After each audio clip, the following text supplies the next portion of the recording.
بھارت کی بدنام زمانہ ایجنسیاں NIA، SIA اور SIU مقبوضہ جموں و کشمیر کے اطراف و اکناف میں روزانہ کی بنیاد پر چھاپے مار رہی ہیں۔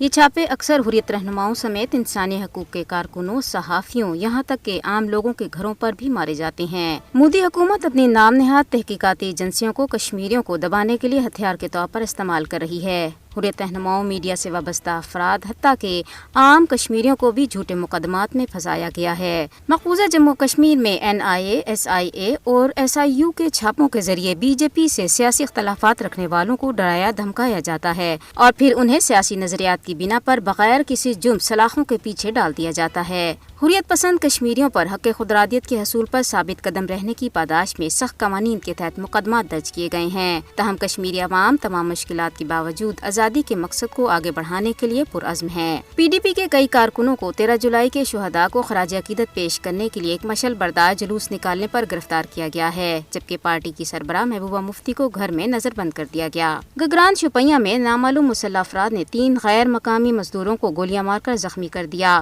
واقعے کے بعد بھارتی فورسز نے علاقے کو گھیرے میں لے کر تلاشیاں لیں۔ پنچ میں لائن آف کنٹرول پر تعینات ایک بھارتی فوجی دیپک ورما اپنی ہی بندوق سے حادثاتی طور پر گولی چلنے سے ہلاک ہو گیا۔ جنگی جنون میں مبتلا بھارت نے فرانس سے مزید 6 اسکارپین کلاس آبدوزیں اور 26 رافیل جیٹ طیاروں کی خریداری کی منظوری دی ہے۔ علی رضا سید نے برسلز میں اجتماع سے خطاب کرتے ہوئے کہا ہے کہ 13 جولائی 1931 کے کشمیری شہداء نے اپنا خون دے کر تحریک آزادی کشمیر کی بنیاد رکھی۔ علی رضا سید نے عالمی برادری اور یورپی یونین سے مطالبہ کیا ہے کہ وہ کشمیر پر اقوام متحدہ کی سلامتی کونسل کی قراردادوں پر عمل درآمد کے لیے اپنا کردار ادا کریں، جن میں کشمیری عوام کو حق خودارادیت دیا گیا ہے۔